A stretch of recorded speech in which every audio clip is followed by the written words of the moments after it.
Imagine uma mulher que vivia nas sombras da sociedade, carregando o peso de 5 relacionamentos fracassados e o estigma de ser considerada uma pária, até mesmo entre seu próprio povo. Agora imagine que essa mesma mulher, numa tarde qualquer, tem um encontro casual com um estranho junto a um poço antigo. Um encontro que mudaria não apenas sua vida, mas transformaria uma cidade inteira. Esta não é uma história de romance comum ou um conto de fadas. É o relato real do encontro, mais revolucionário entre Jesus Cristo e uma pessoa rejeitada pela sociedade. Um encontro que quebrou todas as regras sociais, culturais e religiosas da época, revelando a natureza radical do amor de Deus.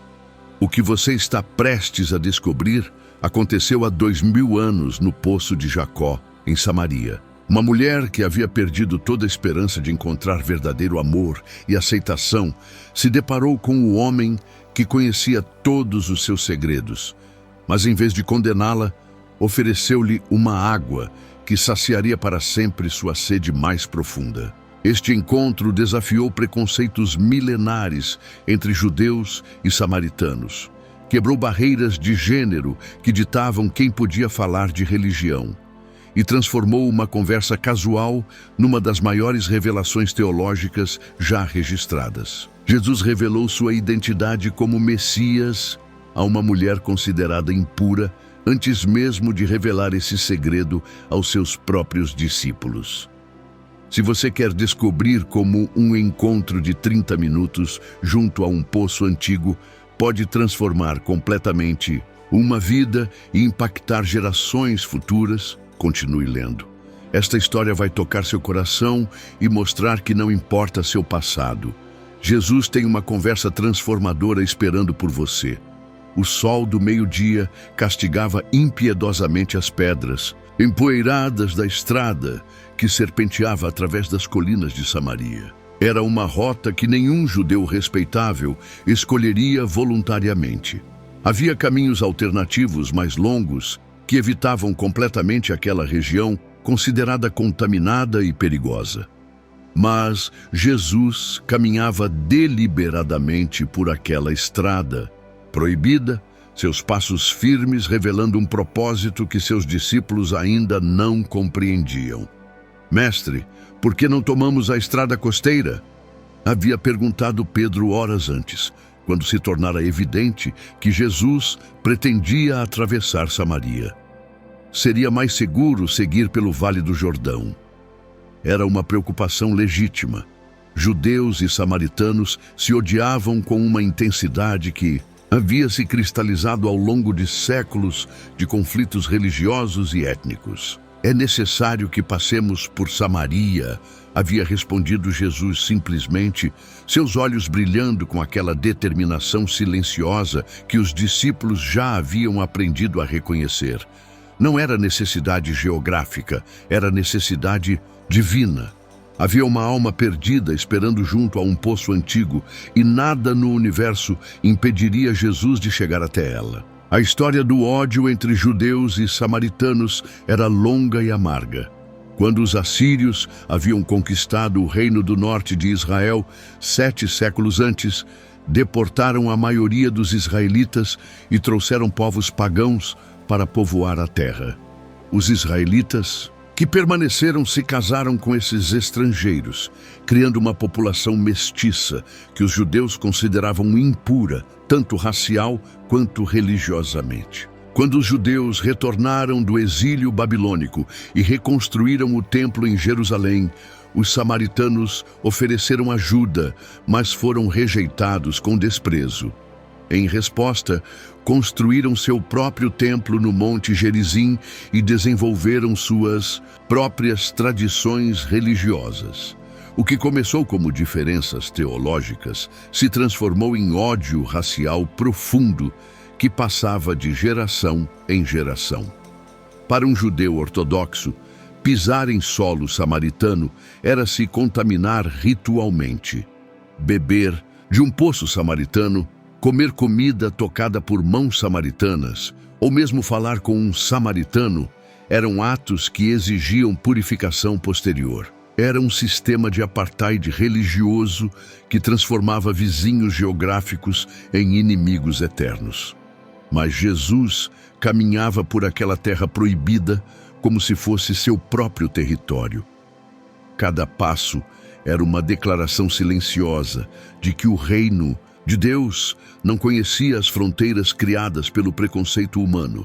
Cada metro percorrido era uma ponte sendo construída sobre abismos de ódio que pareciam intransponíveis. Os discípulos seguiam nervosamente atrás, olhando constantemente por sobre os ombros. Estavam em território hostil, onde um grupo de judeus galileus poderia facilmente se tornar alvo de violência. Mas Jesus parecia completamente em paz, como se soubesse exatamente onde estava indo e o que encontraria lá. Conforme se aproximavam da cidade de Sicar, o cansaço da jornada começou a pesar sobre todos eles. Haviam caminhado desde o amanhecer, subindo e descendo colinas rochosas sob o sol escaldante da Palestina. A sede era intensa e a perspectiva de encontrar água fresca se tornava cada vez mais urgente. Foi então que avistaram o poço. Era uma estrutura antiga, claramente construída séculos antes pelos patriarcas. As pedras desgastadas pelo tempo contavam histórias de gerações que haviam vindo ali buscar água, desde os dias de Abraão até aquele momento exato. Era mais que uma fonte de água, era um monumento vivo à providência divina que havia sustentado seu povo através dos milênios. "Este é o poço que nosso pai Jacó nos deu", murmurou um dos discípulos, reconhecendo o local histórico. Era verdade. Aquele poço havia sido cavado pelo próprio patriarca Jacó, quase 2000 anos antes, quando comprara terras na região e se estabelecera ali com sua família. Era um pedaço sagrado da herança israelita, agora em território considerado contaminado. Jesus se aproximou do poço e se sentou na borda de pedra, seu rosto mostrando o cansaço natural de quem havia caminhado quilômetros sob o sol forte. Era uma imagem profundamente humana, o Filho de Deus experimentando sede, fadiga e necessidade física como qualquer viajante comum. "Ide à cidade e comprai comida", instruiu Jesus aos discípulos.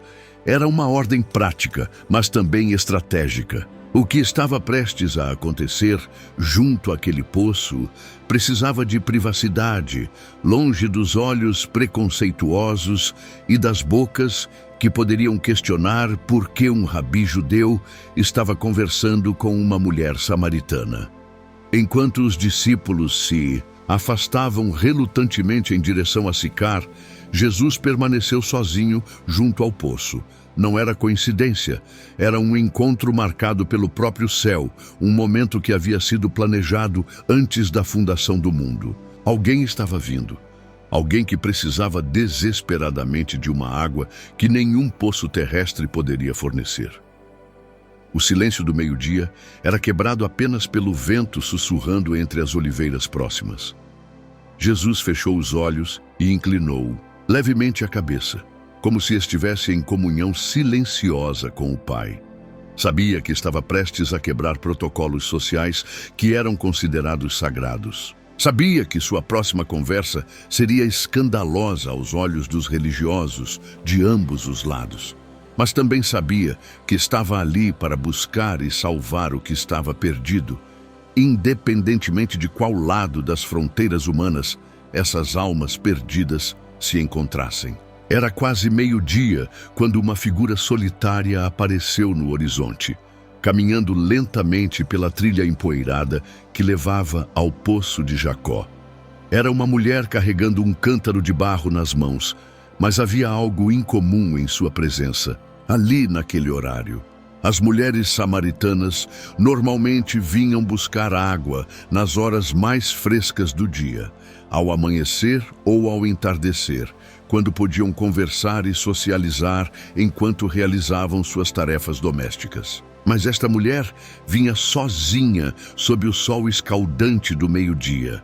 Era uma escolha deliberada, uma estratégia de sobrevivência que ela havia desenvolvido ao longo dos anos para evitar os olhares julgadores e os sussurros maldosos das outras mulheres da cidade. Sua reputação a precedia por onde quer que fosse, e o isolamento havia se tornado sua forma de proteção contra a crueldade social. Ela havia tido 5 maridos. Em uma sociedade onde o valor de uma mulher era medido por sua pureza e fidelidade, essa informação era como uma marca escarlate que a seguia aonde quer que fosse. Não importava que alguns desses relacionamentos tivessem terminado por abandono, outros por morte e alguns por circunstâncias além de seu controle. Aos olhos da comunidade, ela era simplesmente uma mulher de reputação questionável. O homem com quem vivia agora nem sequer havia se casado com ela oficialmente. Era um arranjo de conveniência que oferecia proteção econômica em troca de companhia, mas que também a marcava definitivamente como uma pária social. As mulheres casadas a evitavam. As solteiras a temiam como má influência. E até mesmo os homens da cidade a tratavam com uma mistura de desprezo e interesse lascivo. Por isso, ela vinha ao poço quando o sol estava mais forte, quando sabia que estaria sozinha com seus pensamentos e sua sede.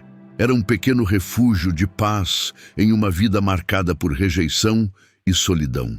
Mas naquele dia, enquanto se aproximava do poço familiar, algo inesperado a aguardava. Havia um homem sentado na borda do poço. Ela parou imediatamente, seu coração acelerando. Pela roupa e aparência, ele era claramente judeu, e judeus não frequentavam aqueles lugares, especialmente não sozinhos. Sua primeira reação foi dar meia volta e retornar mais tarde. Mas a sede que a havia trazido ali era real e urgente.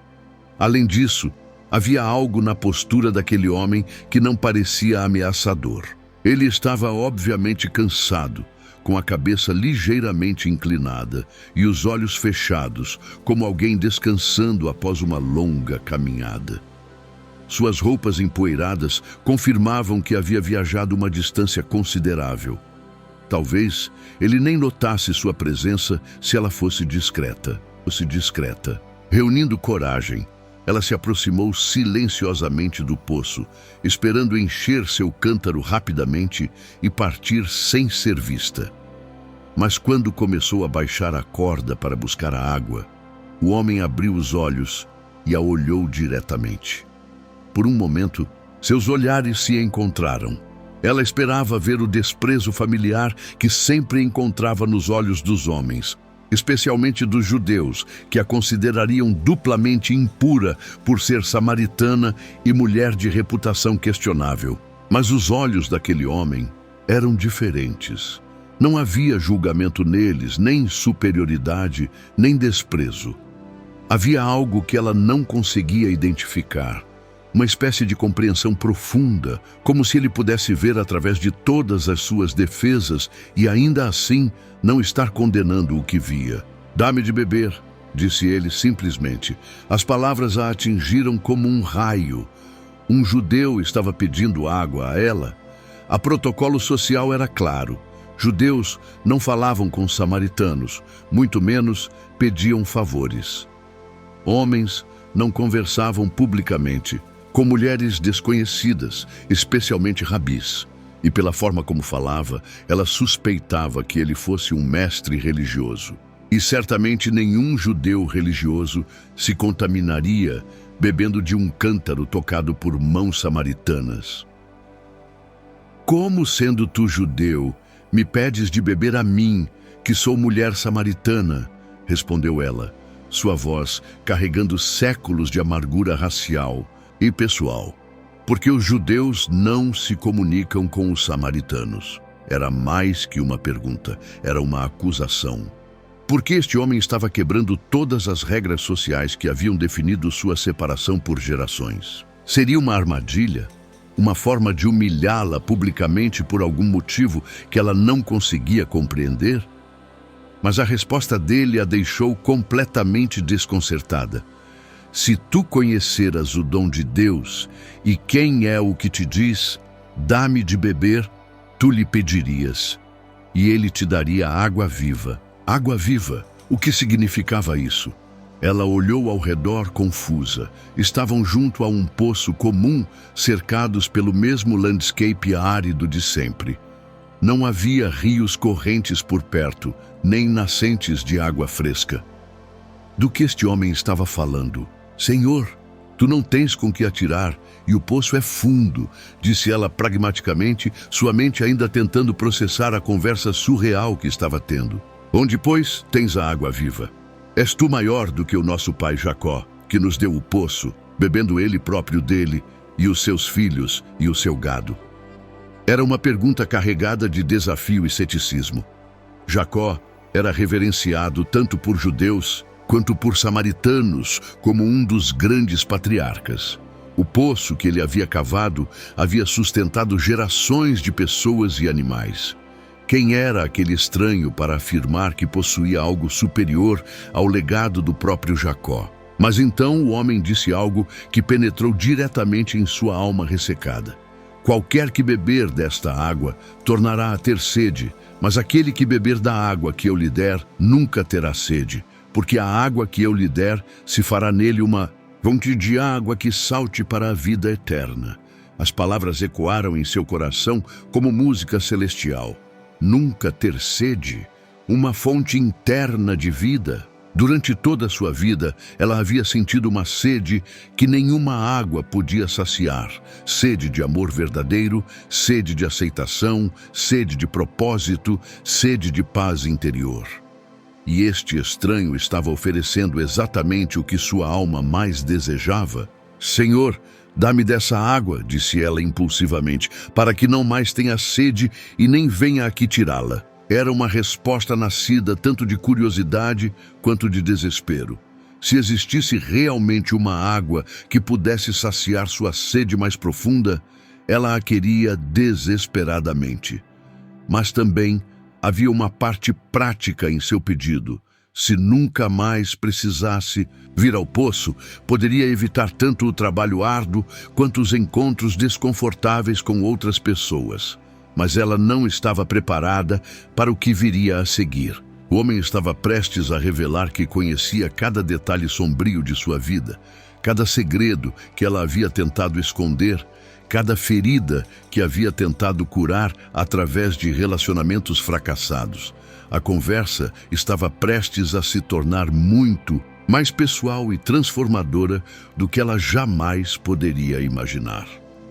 Vai, chama o teu marido e vem cá, disse Jesus de repente, mudando completamente a direção da conversa.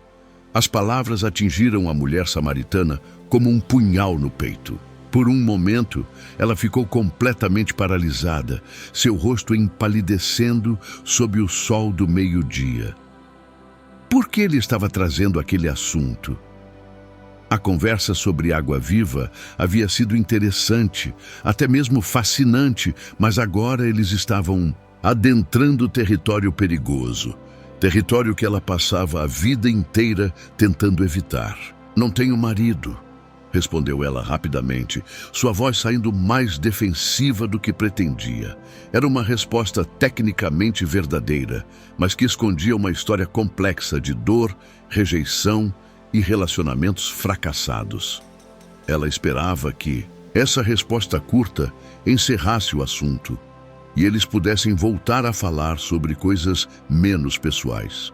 Mas o que Jesus disse a seguir a deixou completamente sem palavras. Disseste bem, não tenho marido, porque tiveste 5 maridos, e o que agora tens não é teu marido. Isto disseste com verdade. O cântaro quase escorregou de suas mãos. Como era possível? Como um completo estranho poderia conhecer os detalhes mais íntimos e embaraçosos de sua vida?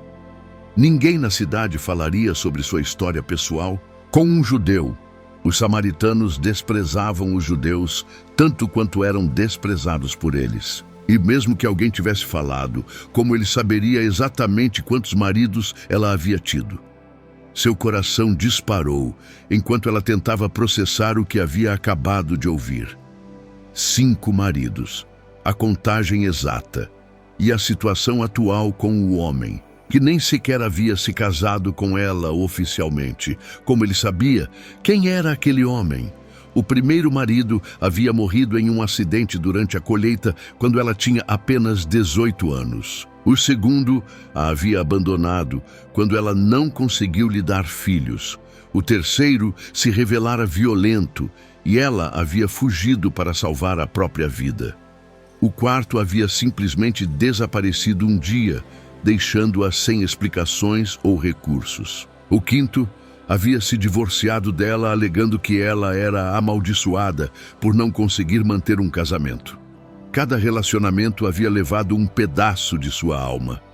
Cada separação havia deixado cicatrizes que nunca haviam sarado completamente. E agora este estranho estava expondo sua história como se fosse um livro aberto, conhecendo detalhes que ela nunca havia compartilhado com ninguém.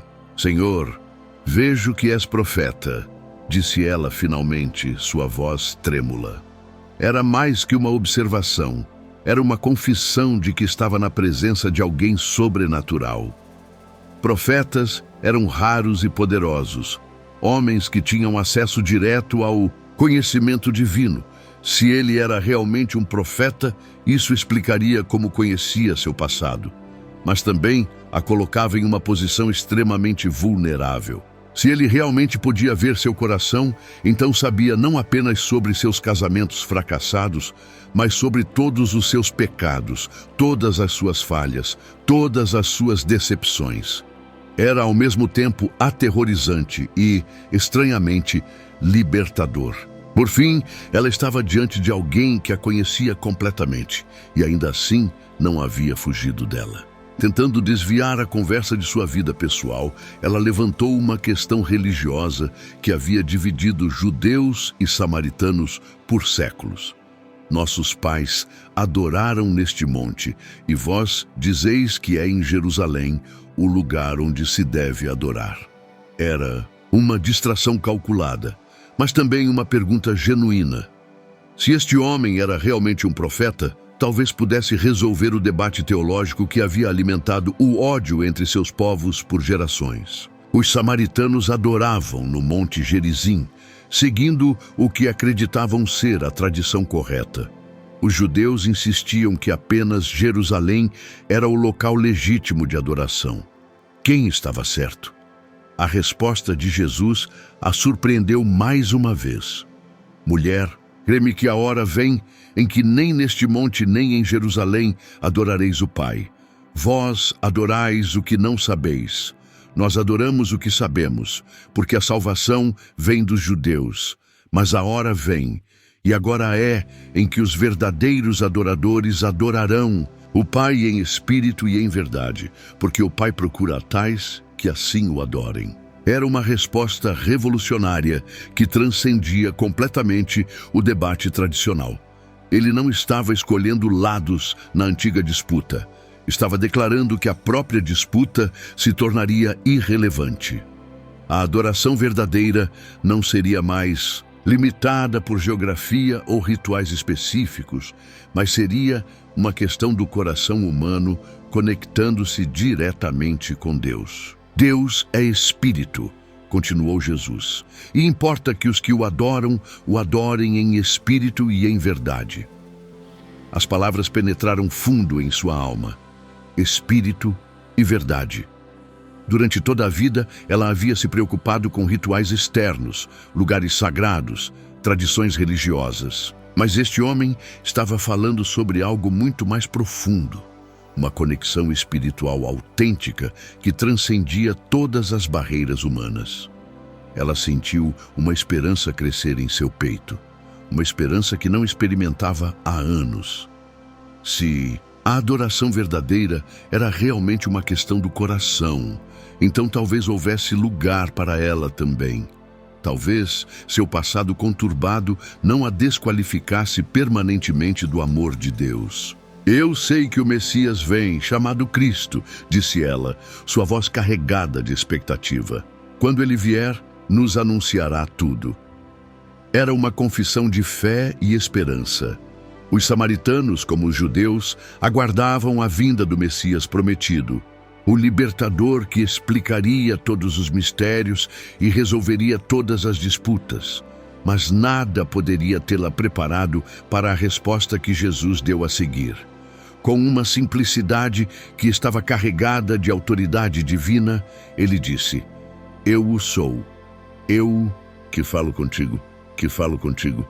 O mundo parou. As palavras ecoaram em sua mente como trovões silenciosos.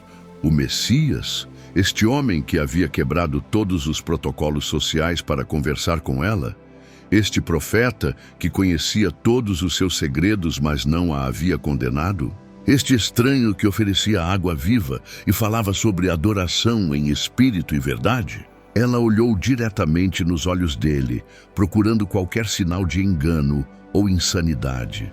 Mas o que viu foi uma serenidade profunda, uma autoridade tranquila que parecia emanar da própria eternidade. Não era a arrogância ou pretensão, era a simplicidade de alguém declarando uma verdade fundamental sobre sua própria identidade. O Messias estava ali, sentado na borda de um poço comum, falando com uma mulher que toda a sociedade havia rejeitado.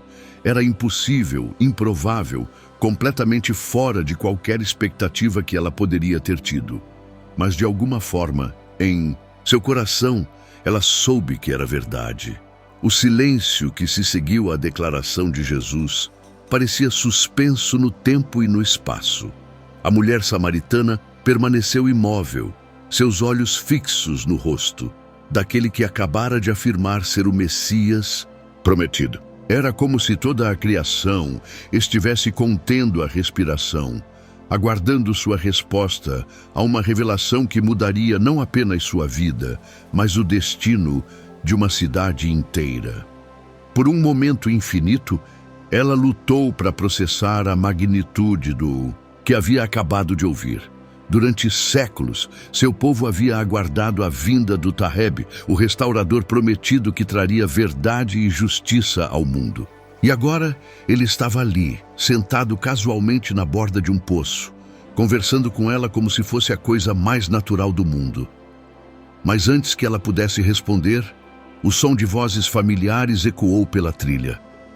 Os discípulos de Jesus estavam retornando de Sicar, carregando pães e outros alimentos que haviam comprado na cidade. Conforme se aproximavam, suas conversas animadas sobre as estranhezas de negociar com comerciantes samaritanos foram gradualmente sendo substituídas por um silêncio perplexo. Ali estava seu mestre, conversando abertamente com uma mulher samaritana. Era uma violação dupla de protocolos sociais, que eles nem sabiam como processar. Rabis não conversavam publicamente com mulheres desconhecidas, e judeus certamente não fraternizavam com samaritanos. O que estava acontecendo? Pedro, sempre o primeiro a expressar suas preocupações, abriu a boca para questionar Jesus, mas algo na atmosfera espiritual do momento o fez permanecer em silêncio. Havia uma intensidade na conversa que eles estavam presenciando, uma qualidade sagrada que os advertia contra interrupções desnecessárias. A mulher sentiu os olhares dos discípulos e imediatamente compreendeu que o momento extraordinário havia chegado ao fim. Mas algo fundamental havia mudado dentro dela.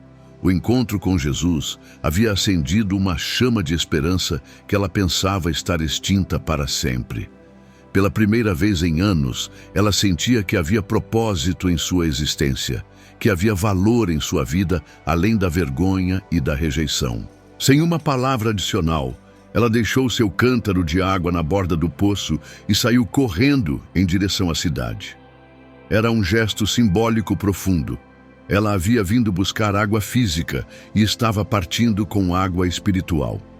O cântaro que havia carregado fielmente por anos agora parecia irrelevante comparado com a fonte de vida eterna que havia descoberto. Sua corrida através das ruas empoeiradas de Sicar causou um alvoroço imediato. As pessoas que normalmente a evitavam ou sussurravam sobre ela às suas costas, agora paravam suas atividades para observar seu comportamento incomum. Havia uma energia radiante em seu rosto, uma urgência em seus passos que era completamente diferente da resignação sombria que normalmente a caracterizava. "Vinde e vede um homem que me disse tudo quanto tenho feito", gritou ela para qualquer um que quisesse ouvir. Sua voz carregada de uma emoção que oscilava entre incredulidade e júbilo. "Porventura, não é este o Cristo?" Era uma pregação espontânea e poderosa. A mulher que havia passado anos evitando contato social agora estava proclamando publicamente a maior descoberta de sua vida. E havia algo na urgência de seu testemunho, na autenticidade de sua transformação, que fez as pessoas pararem e prestarem atenção. "Ele me disse tudo quanto tenho feito", repetia ela, sua voz ecoando pelas ruas estreitas. Era uma confissão pública indireta de que sua vida havia sido um livro aberto para aquele estranho, mas também uma declaração de que havia encontrado alguém que a conhecia completamente e ainda assim não a havia rejeitado. As pessoas começaram a se reunir ao redor dela, inicialmente por curiosidade sobre sua agitação incomum, mas gradualmente sendo cativadas pela convicção em sua voz. Alguns se lembravam dela como a mulher silenciosa que aparecia no poço, apenas quando sabia que estaria sozinha. Outros a conheciam apenas por sua reputação questionável. Mas todos podiam ver que algo extraordinário havia acontecido com ela. "Onde está este homem?", perguntaram várias vozes simultaneamente. "No poço de Jacó", respondeu ela, apontando na direção de onde havia vindo. "Ele ainda está lá, falando com seus companheiros." O que aconteceu a seguir foi algo sem precedentes. Na história de Sicar, uma multidão começou a se formar, composta por pessoas de todas as classes sociais, unidos pela curiosidade sobre alguém que havia causado tamanha transformação na mulher mais evitada da cidade. Se ele realmente era um profeta, ou talvez até mesmo o Messias prometido, eles precisavam vê-lo por si mesmos. Enquanto isso, junto ao poço, os discípulos tentavam processar o que haviam presenciado. "Mestre", disse finalmente João, "come alguma coisa." Haviam trazido comida, mas Jesus parecia completamente absorto em algo que transcendia necessidades físicas básicas. "Uma comida tenho para comer que vós não conheceis", respondeu Jesus, seus olhos ainda brilhando com a satisfação de quem havia acabado de realizar uma das missões mais importantes de seu ministério terreno. Os discípulos se entreolharam confusos. "Porventura trouxe-lhe alguém algo de comer?", sussurraram entre si. "A minha comida é fazer a vontade daquele que me enviou e realizar a sua obra", explicou Jesus, observando a multidão que se aproximava pela trilha. "Não dizeis vós que ainda há 4 meses até a ceifa? Eis que eu vos digo, levantai os olhos e vede as terras, que já estão brancas para a ceifa." Era uma metáfora profética. A colheita espiritual em Samaria estava acontecendo naquele exato momento. E tudo havia começado com uma conversa de 30 minutos com uma mulher que a sociedade havia descartado como inútil. Jesus havia plantado sementes de verdade em solo que outros consideravam infértil. E agora estava prestes a presenciar uma das colheitas mais impressionantes de seu ministério. A multidão de samaritanos se aproximava do poço, liderada pela mulher que havia se tornado involuntariamente a primeira evangelista de sua própria cidade. Era uma imagem que desafiava todas as expectativas religiosas e sociais da época. Judeus e samaritanos se reunindo em harmonia, unidos pela busca da verdade sobre o homem que conhecia segredos impossíveis e oferecia água viva para almas sedentas. A multidão que se aproximava do poço de Jacó era um espetáculo extraordinário. Homens deixaram seus trabalhos nos campos, mulheres abandonaram suas tarefas domésticas, e até mesmo crianças corriam atrás dos adultos, todos impulsionados pela urgência do testemunho que haviam ouvido. A mulher que por anos havia sido evitada agora se tornara involuntariamente a pessoa mais influente de Sicar, conduzindo uma procissão espontânea em direção àquele que ela proclamava ser o Cristo. Quando finalmente chegaram ao poço, encontraram Jesus exatamente onde ela havia dito que estaria. Havia algo na postura dele, na serenidade de seu rosto, na autoridade silenciosa que emanava de sua presença, que imediatamente confirmou que não se tratava de um homem comum. Os discípulos, ainda processando o que havia presenciado, observavam nervosamente a multidão de samaritanos que se reunia ao redor de seu mestre. "É verdade o que ela disse?" perguntou um dos anciãos da cidade, apontando discretamente para a mulher que havia trazido a notícia. "Tu realmente lhe disseste tudo quanto ela tem feito?" Jesus sorriu gentilmente e, em vez de responder diretamente à pergunta, começou a falar sobre coisas que penetraram diretamente nos corações de todos os presentes. Ele falou sobre o amor incondicional do Pai Celestial, sobre perdão que transcende qualquer pecado, sobre esperança que pode ser restaurada mesmo depois de anos de desapontamento. Suas palavras eram simples, mas carregadas de uma autoridade que nenhum dos presentes havia experimentado antes. Não era apenas conhecimento religioso. Era sabedoria que parecia vir diretamente do trono do céu. Cada frase que pronunciava respondia a perguntas que eles nem sabiam que tinham. Cada parábola que contava iluminava cantos escuros de suas almas. Conforme as horas passavam, mais e mais pessoas chegavam de Sicar. A notícia se espalhara pela cidade como fogo em palha seca. Havia um profeta, possivelmente o próprio Messias, junto ao poço de Jacó, e ele estava falando diretamente com os samaritanos como se fossem dignos de sua atenção. O que mais impressionava a multidão não era apenas a sabedoria de Jesus, mas sua atitude em relação a eles. Durante séculos, haviam sido tratados pelos judeus como cidadãos de segunda classe, impuros e indignos de consideração religiosa. Mas este rabi judeu os tratava com respeito genuíno, respondendo suas perguntas com paciência, olhando nos olhos de cada pessoa como se ela fosse infinitamente valiosa.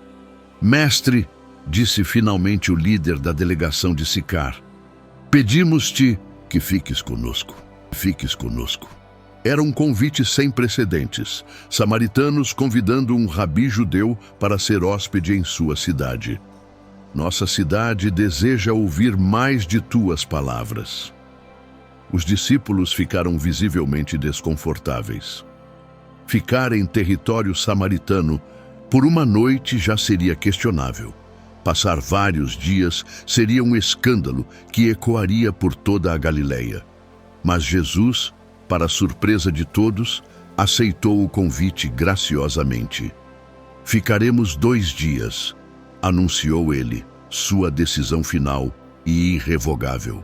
Os 2 dias que se seguiram transformaram completamente a cidade de Sicar.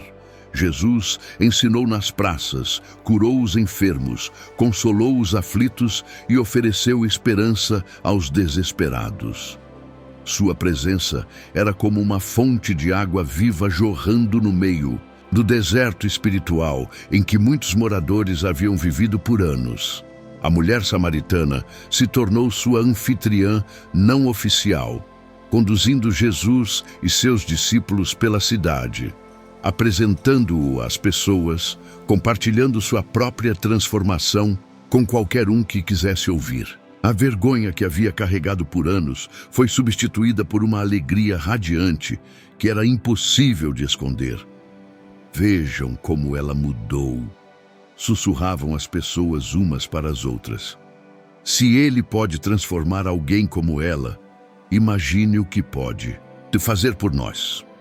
Era exatamente a lógica que Jesus havia planejado. Ao escolher revelar sua identidade messiânica primeiro àquela mulher rejeitada, ele estava demonstrando que seu reino era para os marginalizados, os desprezados, os que haviam perdido toda esperança de redenção. Se o Messias podia amar e restaurar a mulher mais evitada da cidade, então sua graça era verdadeiramente ilimitada. Durante esses 2 dias, centenas de samaritanos entregaram seus corações a Jesus. Não foi uma conversão superficial baseada apenas em curiosidade ou emoção momentânea. Foi uma transformação genuína de vidas que haviam encontrado o que suas almas sempre buscaram. Famílias inteiras se ajoelharam diante dele, confessando seus pecados e pedindo para fazer parte do reino que ele pregava.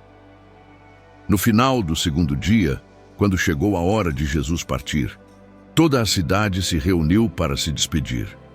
O que começara como curiosidade sobre um estranho no poço havia se transformado numa revolução espiritual que mudaria Sicar para sempre. Agora cremos, declararam os líderes da cidade em nome de toda a população. Não mais pelo que tu disseste, porque nós mesmos o temos ouvido e sabemos que este é verdadeiramente o Cristo, o Salvador do mundo. Era uma confissão de fé extraordinária. Samaritanos, pessoas que os judeus consideravam hereges espirituais, estavam reconhecendo Jesus não apenas como o Messias dos judeus, mas como o Salvador de toda a humanidade. Era uma visão do reino de Deus que transcendia barreiras raciais, culturais e religiosas. A mulher samaritana permaneceu na beira da estrada enquanto Jesus e seus discípulos se afastavam, suas figuras gradualmente desaparecendo na poeira da distância. Mas ela não estava triste, estava radiante. Em 2 dias, sua vida havia sido completamente transformada. De pária social, ela se tornara evangelista. De mulher envergonhada, tornara-se testemunha corajosa. De alma sedenta, tornara-se fonte de água viva para outros. Nos anos que se seguiram, Sicar se tornaria um dos centros cristãos mais vibrantes da região. A mulher do poço continuaria compartilhando sua história, e cada pessoa que a ouvia era impactada pela realidade de que Jesus conhece todos os nossos segredos, mas em vez de nos condenar, oferece-nos água viva que sacia para sempre nossa sede mais profunda. Seu cântaro permaneceu junto ao poço de Jacó, um símbolo silencioso de que quando encontramos Jesus, nossa sede física se torna irrelevante comparada com a fonte de vida eterna que ele oferece. Gerações futuras de peregrinos encontrariam aquele cântaro e se lembrariam da mulher que veio buscar água e encontrou o Salvador do mundo. Esta história real de 2000 anos atrás ainda nos ensina hoje que não importa qual seja nosso passado, quão rejeitados nos sintamos pela sociedade ou quão sedentas estejam nossas almas, Jesus tem um encontro marcado conosco junto ao poço de nossas necessidades mais profundas. Ele conhece todos os nossos segredos, mas em vez de nos condenar, oferece-nos água viva, que transforma nossa sede em fonte de vida para outros. Se esta história tocou seu coração, compartilhe com alguém que precisa saber que Jesus ainda marca encontros impossíveis nos lugares mais improváveis.